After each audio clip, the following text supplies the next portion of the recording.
This is the Wealth Ability Show with Tom Wheelwright. Way more money, way less taxes. So the world is in really a massive upheaval right now. And some of that is based on how we are identifying ourselves as groups, as tribes, as opposed to as individuals. And we have a very special guest today, a social psychologist who specializes in this area. And what we're going to do is we're going to discover how group identity actually affects our decisions and, frankly, the decisions of our customers, our tenants, anybody else in our world. And I'm very happy to have with us today Jay Van Bavel, and from New York University, and really an expert in this area. He's written a book, The Power of Us, which is about harnessing our shared identities to improve performance. So we're always wanting to improve performance. So Jay, it's a pleasure to have you on our show. Thanks so much for having me, Tom. So if you would, just give us a little bit of your background and how you got into looking at the whole group identity area. Yeah, so I mean, I'm from a small town in rural Canada. And my process was when I was in university, well, first of all, I think part of it started that I loved and played a lot of sports as a kid. And I noticed that, like, we'd go to the football field and flip a coin and make two teams, or the hockey rink, and we just like throw all our sticks in the middle and someone would kind of blindly throw them on two sides. And I noticed very early on that something psychologically shifted in us the moment that we were part of a team. And in particular, I had one of my best friends, his name is Jaron. We were both super competitive. And if we were on the same team, we would get along famously and cooperate great and, really work hard to win. We were both pretty good athletes. And if we ended up on the opposite ends, on the opposite teams, we'd be fighting, within half an hour because we were both so competitive. And so is that psychology is like a switch in our brain that goes off and it gets triggered really simply that can kind of make it easy to cooperate. Or if you're competing, can make it easy to tip over into insults and even aggression and violence.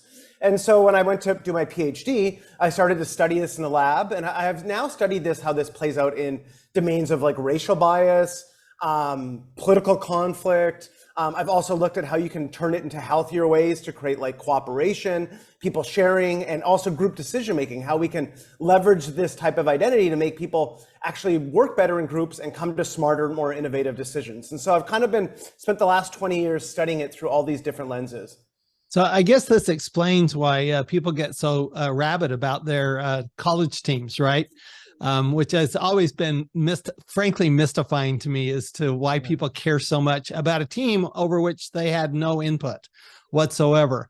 But I'm a big individualist. So can you just give us a little background on why is this? What is it about?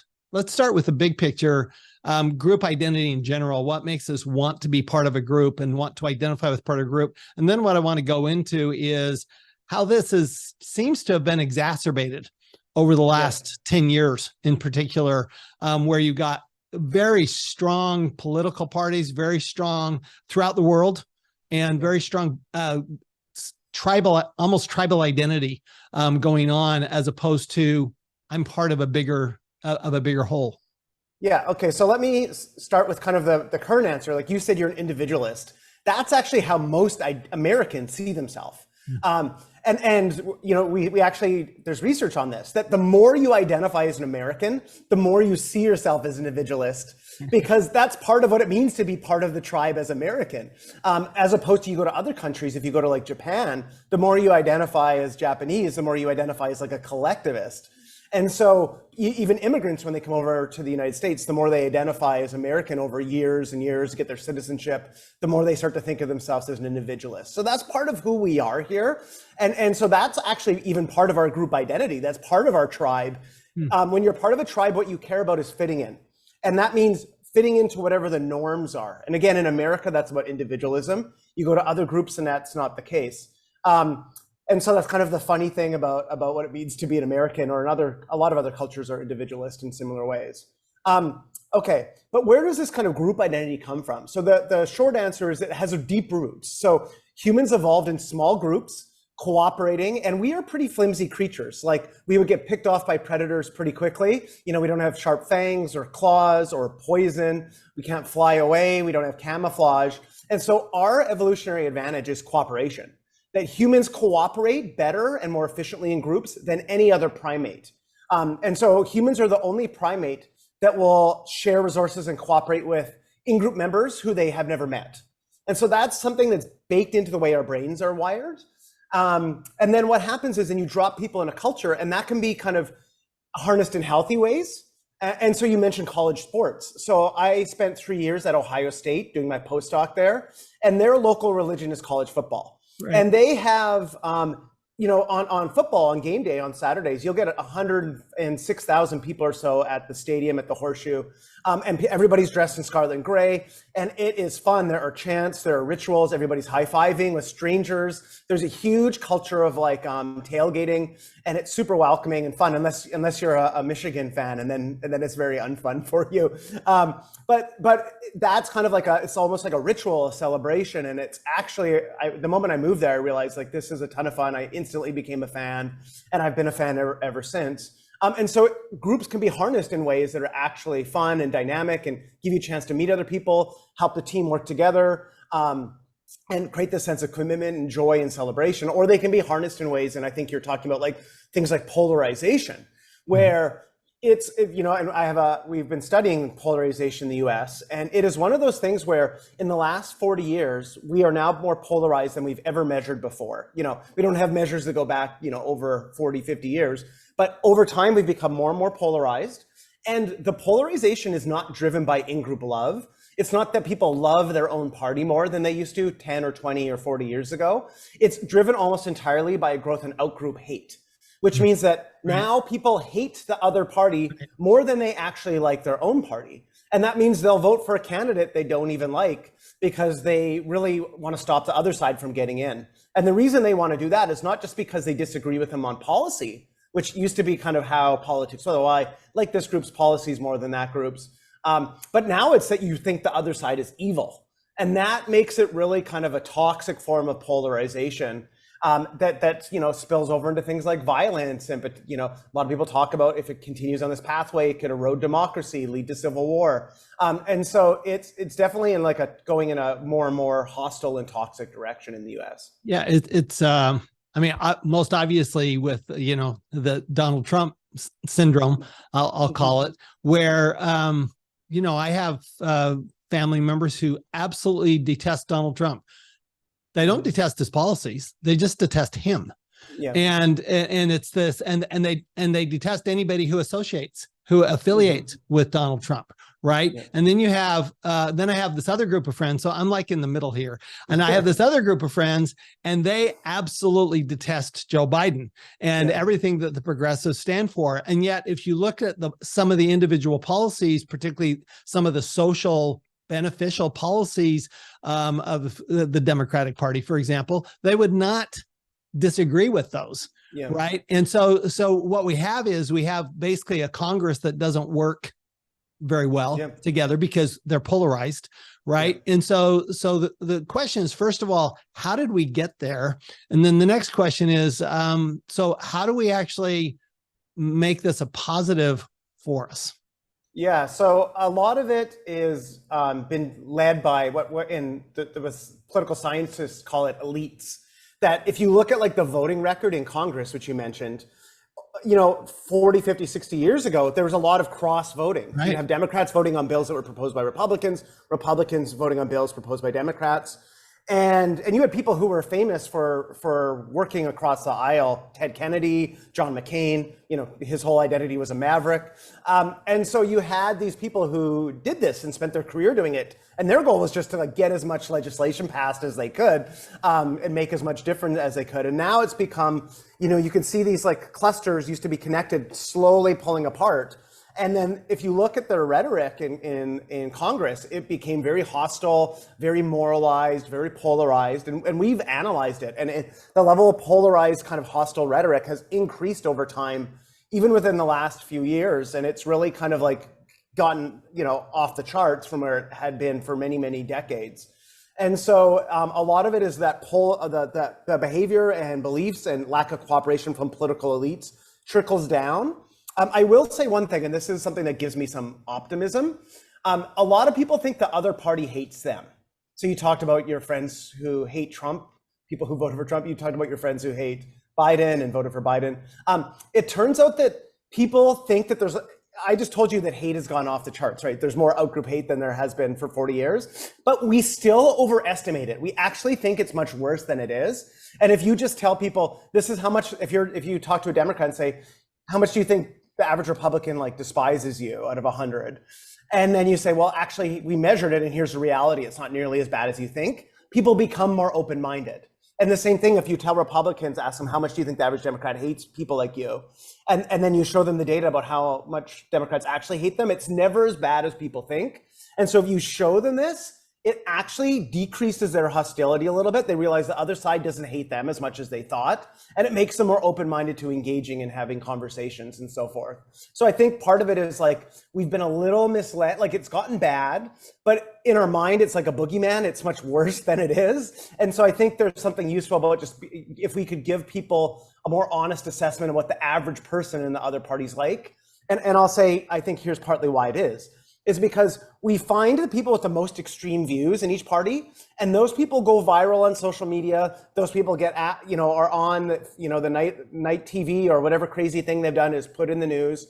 And so we're constantly seeing like the most extreme crazy person from the other side, rather than seeing like the average person's views from the other side, which are actually more nuanced. Sometimes they actually agree with us on policies and beliefs. And so I think that's also something that's happened, is the way that the media works, and social media is all about, it's an attention economy. And so if you can find or something said really something insane that you disagree with, you can post them up and you'll get lots of likes and follows and attention. And so we've created kind of like an economy for people to like blast out the baddies and not show kind of actually the nuance and complexity of what people actually believe and what they're like. Yeah. And yet I find that increasingly, I'm a tax guy. Right? I'm talking about people reducing their taxes. I've never met anybody who liked paying taxes, not even once, not literally one time. And yet, if you talk about reducing taxes, people have strong views on both sides. I mean, people are either, I hate taxes, and and then the other side is, well, yeah, but people need to pay more taxes. And this is the first time I've ever seen this. I mean, I've got a 45-year career going here, and I've never seen a side saying we need to increase taxes. And so it's part of that polarization, it seems to me. And, where does it end? I mean, where does this go from here? Because, I'm looking at, well, so what do you want? You want 100% taxes? What are you looking for? Is it just other people that need to pay more taxes, or are you willing to pay more taxes? I mean, what's going on here? Yeah, I mean, I think part of it again is that we just start to repeat talking points of our political leaders. It turns out there was a study done at Harvard Business School where they looked and they got people to estimate the kind of the actual distribution of income of Americans versus what they would ideally want. And Democrats and Republicans actually had pretty similar ideals of what they actually want. And they're both pretty far off in terms of how it is. And so actually, sometimes there's actually a lot of commonality underneath, but we never see it because there's not really an incentive structure, I think, for the media to show the commonalities. The incentive structure for the media is to talk about the difference. And definitely the incentive structure of a lot of politicians is to constantly talk about the differences and exaggerate the differences. And so I think if you could find a healthy atmosphere for people to see what commonalities do exist and really focus on those, and then try to find ways to get legislature that actually lines up with their preferences, you'd be better off. But of course, that's how politics is supposed to work, and it's broken, and so it's not doing that right now. But I think that would be, obviously there's some taxes I think society needs to pay. Figuring out how to do that optimally is actually really hard, and building consensus. And the other thing is, you want to build consensus, because the problem is in a polarized electorate is, let's say the Republicans pass a bill, then the Democrats, if they get power, which they do about every second time, Right. their whole goal will just be repeal it. And then they'll put in a tax and economic structure, and then the Republicans will run with the whole plan to repeal it. And so you actually don't have stability for individuals or businesses to actually be able to effectively kind of like build business strategy and financial strategies around kind of a stable long-term a plan. And so I think like that's also like very disruptive, and uncertainty tends to, in my understanding, I'm not an economist, but my understanding is that's not something that's very helpful to No, to it's actually, it's a very big issue. It's a very big issue right now. And but it seems like social media and the media in general tends to reinforce us being part of that group and not being part of the whole, because when the algorithms are such that if I type in the same question into a search engine that you do, I will get a different result than you do, because it'll be based on my history, and it will come back with things that it thinks that I want. Right. So it's actually the AI, the machine learning is actually programmed that way. So it seems like that would exacerbate it. But let's turn a little bit to kind of a little more micro and a little less macro. When you think about, it's pretty clear that the group dynamic is strong. How do you deal with that in a business, for example, with customers? Because what I'm finding more and more is that the customers tend to be more rabid customers, but they're a smaller group of them. Okay. So it's not like you've got the entire population anymore. What you've got is you've got this population, that already thinks the way that you're talking about, but other people they're just not willing to even look at it. So how do you deal with that from a business standpoint? Yeah, so I realize that everything's kind of become more fragmented politically in terms of businesses. And so I think like on one hand, it's an advantage because if you have customer loyalty and you can sustain those people. I think one thing that a lot of companies try to do is turn their consumers, if they are rabid, into evangelists. And so what you want to do is, and this is like, we write about this in our book, one of the geniuses of this is Apple and Steve Jobs. And so right now I'm talking to you from my Apple laptop. And if I were to flip it down, there's the Apple logo.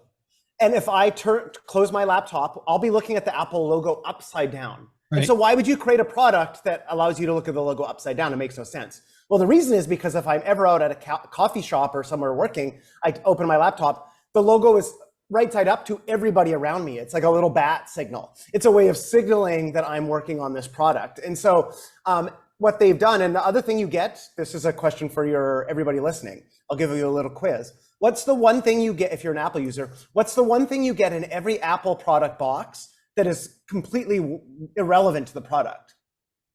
Do you know? Are you an Apple guy, Tom? Because if so, you might know that. I am an Apple guy. Well, I think there's actually a lot. The packaging itself is irrelevant to the product. Okay. Certainly the instructions and that kind of stuff is irrelevant to the product because nobody's ever opened that.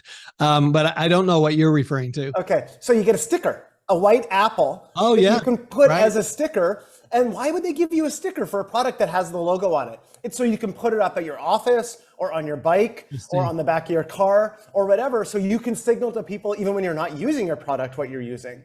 And so they have baked in this, evangelism, product evangelism into their product. And then the other two things they do, we talk about that are really kind of baked into how to build like really sticky identities that people care about, are fulfilling kind of two core needs people have in groups. One is the need to belong. And so if you feel like the product is designed to you and there's a community of users, that creates a sense of belonging. But the other one is people really want a sense of distinctiveness. Like their group is different and better than other groups. And so I always thought that this is like a hard thing for Apple to pull off as they became one of the world's biggest companies. But if you look at their advertising, they've been doing this for like 40 years. Like the most famous ad of all time was in the Super Bowl of 1984. And the ad was called 1984. And it was kind of a play off George Orwell's famous book. And it was like someone droning on to all these people like in a cult. And this woman runs up and just like smashes it. And it was like for Apple. And it was like, you're kind of like smashing Big Brother if you're an Apple user. You're like a rebel. Right. And when Steve Jobs came back to relaunch the company when it was it was struggling, they had this whole Think Different campaign where you had like Amelia Earhart and Gandhi and all these like kind of crazy, thoughtful leaders in all these different domains. And the whole branding was around like, you are different than everybody. And so even if you're using one of the most popular products on earth and you're really a pretty, rabid conformist at this point, you still sustain that sense of I'm special because it's kind of baked into the branding and the advertising. So I think like if you're trying to reach out to customers, is to find a way to create products and things that can signal the brand and turn them into evangelists, but also kind of make sure that you're scratching those two itches. Like they feel like when they're part of that identity connected to that product, that they have a sense of belonging, but also that sense of distinctiveness, that they feel like it's not making them a mindless lemming to own the product. Well, I think there's a really good example because Microsoft doesn't have that. Clearly, I mean, people aren't rabid Microsoft followers. Yeah. They like Microsoft because it's left brain.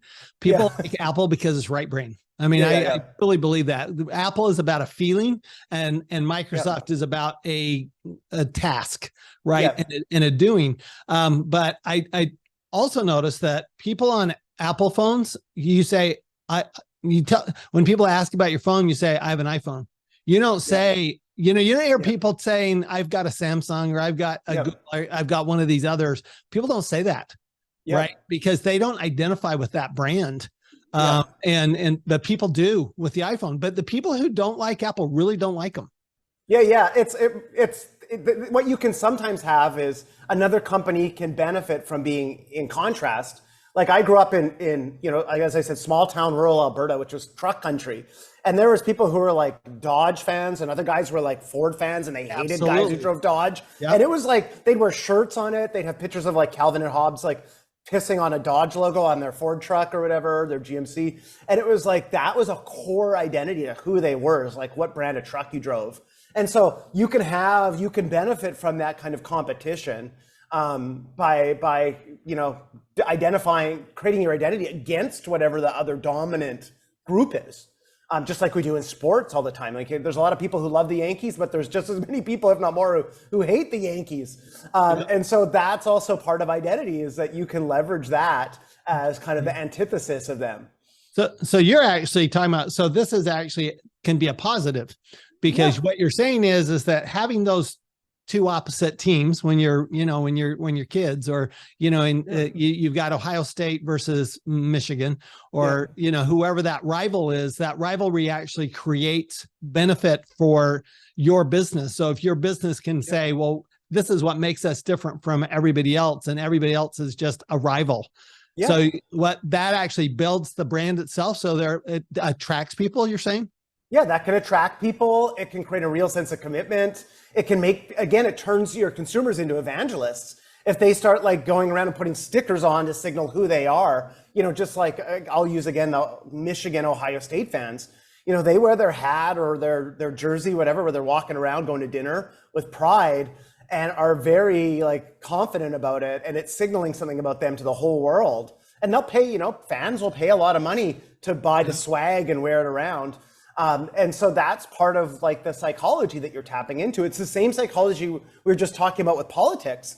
It can get applied to sports. It can get applied to what truck you own. It can get applied to what like computer you use. It's the same basic psychology that's baked into our brains and our DNA. And so if you're smart, you can leverage it in ways that are beneficial or healthy. Of course, it can get leveraged against you by, for all kinds of terrible reasons. But it's like you should understand it because it's part of who we are as humans, and it's going to happen one way or the other. It's better for you to A, understand what's happening so you don't get manipulated, but B, understand what's going so you can harness it in a better way.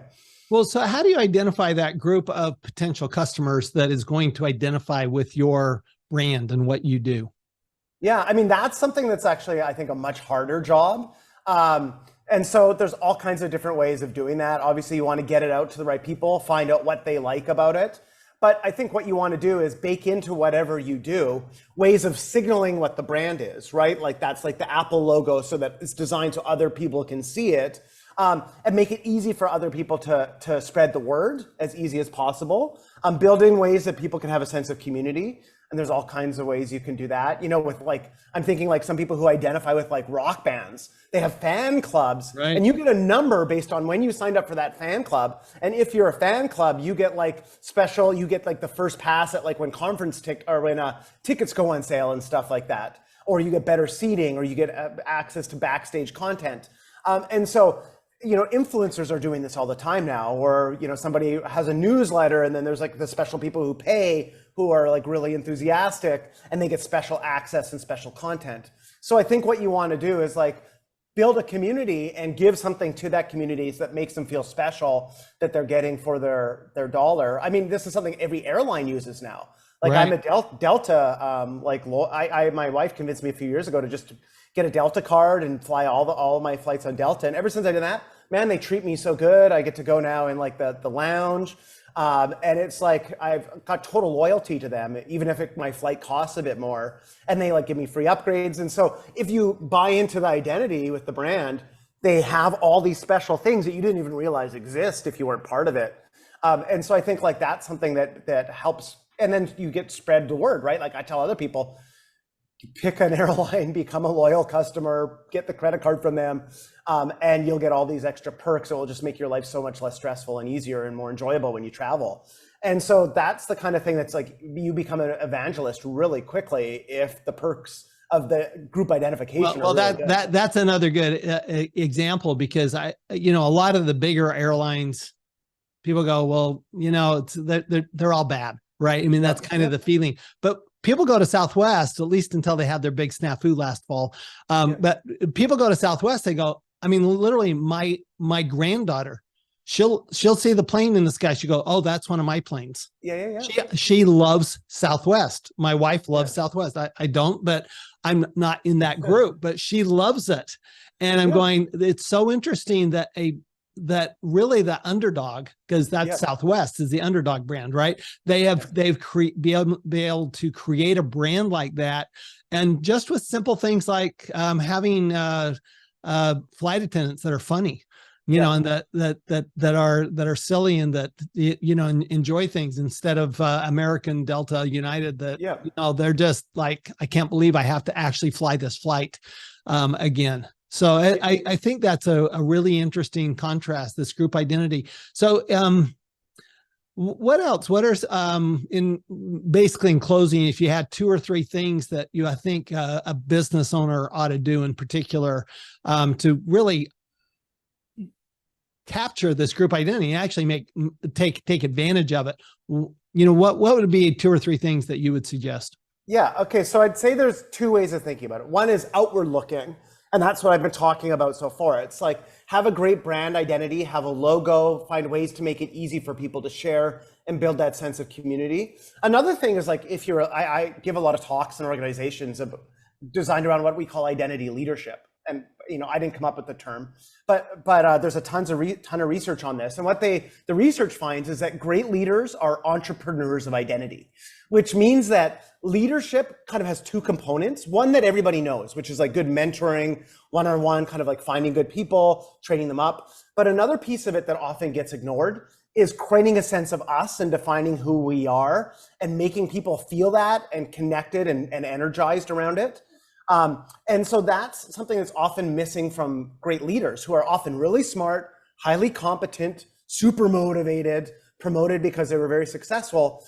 And so they can pass on their individual skills, but very few of them have been trained or are skilled in kind of this, what we call identity leadership, this kind of entrepreneur to create constantly create a sense of us among their staff.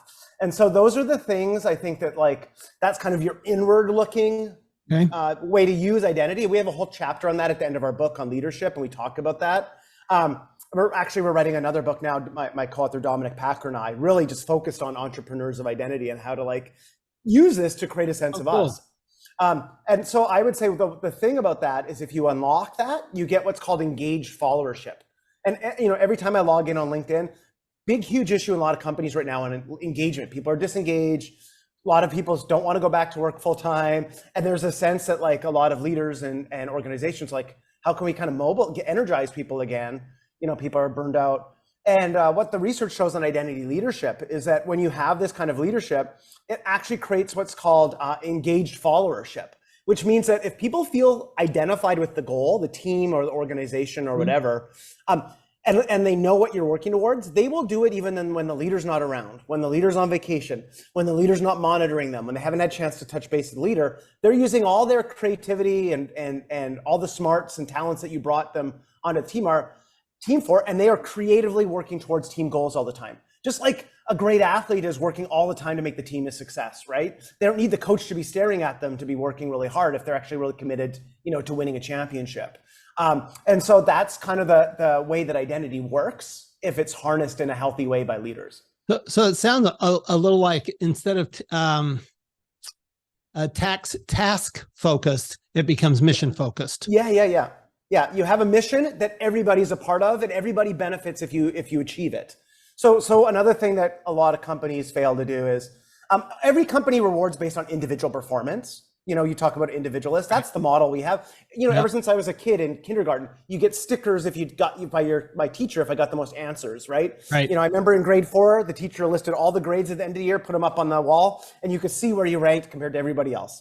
And so that's baked in from the time we're like 5 years old, and every company, even my department at New York University, ranks us all at the end of the year based on how much papers we publish. And if you're in the top category, you get the highest raise. If you're in the bottom category, you get the lowest raise. That's what we do everywhere. So but I'm a big fan of also finding a way to reward group success. So I'll go back to like the football example, Ohio State. I'll give you one story and then we can wrap up here. But this is one of my favorite stories of this. The Ohio State football team, in the 60s was one of the best teams in the country. They created this it's one of the most oldest football college traditions, which is at the end of each game, the coaches would give out a sticker to the best players. Like if right. I remember that. Yeah. Get a Buckeye sticker on his helmet. And at the end of the season, when the players run onto the field, the superstar players have their helmets covered in these Buckeye stickers. It's a real baller move as you run on the field, all 100,000 fans cheering for you, and you've got more stickers than anybody else. And they got worse and worse and worse until they were like a 500 team, which is really bad considering all the advantages they have in history and resources and recruiting and talent to be a mediocre team. And they fired the coach, got a new coach, Jim Tressel. And he got to Ohio State and he looked around at the culture there and he said, this is not working. It's incentivizing individual performance and people are going to take shortcuts that aren't going to help the team. And so he changed it. So like if the offense gets a certain amount of points, everybody on the offense gets a sticker. So even if you're like in the trenches on the offensive line doing the grunt work, you deserve just as much credit if they get a touchdown, because if you didn't do your job, the quarterback gets sacked and no one gets a touchdown. If the team wins, everybody gets a sticker, even if you didn't get on the field. And the thinking is, you were there all week at practice, and if you were working hard, you helped the team win. You're on the sidelines, sending in plays or helping pump people up. You're engaged all the time. You're helping the team win, and that's part of it. And you're ready to jump in if we need you. And so he started rewarding at these collective levels, group levels, layered that on. And within a year, they were the national champions. And in the last 20 years, over 4 different coaches who've kind of kept this culture, they've been the second best team in the country on average, other than Alabama. And so, and this costs $0, right? Like if you're a leader, right, you're thinking giving stickers is like pretty trivial. You don't have to get any more corner offices or big bonuses, but it's the social status you get and from the fans and people seeing it that all of you share in is part of what happens culturally that can mobilize people to make sacrifices to help the offense to achieve or defense or the whole team. That is awesome. So Jay, where would people get more information about your work and what you're doing? Yeah, so the simplest way is probably go to our book website, powerofus.online, and we have a free newsletter every week. It's free for anybody. We talk about all the science of identity, and it kind of, what we write about is just like what we talked about here today, Tom. It goes everything from identity and how it's playing out politically to organizations, to individual teams, to leadership. And so it's free. I recommend people subscribe to the newsletter, Power of Us newsletter. And if you seem interested, I encourage you to check out the book. It's all there, and we have an audiobook.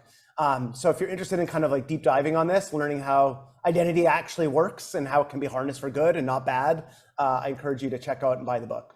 I love it. And what we've learned here over the last 30 or 40 minutes, which I really appreciate, Jay, is that while there's a lot of distress from this group identity, and we talk about identity politics, and we talk about racial identity and things that are pretty negative, we can actually flip that and look at the positive side of identity and how we feel better being part of a group, how customers can feel better part of a group, and it seems to me like when we do that, we're always going to make way more money and pay way less.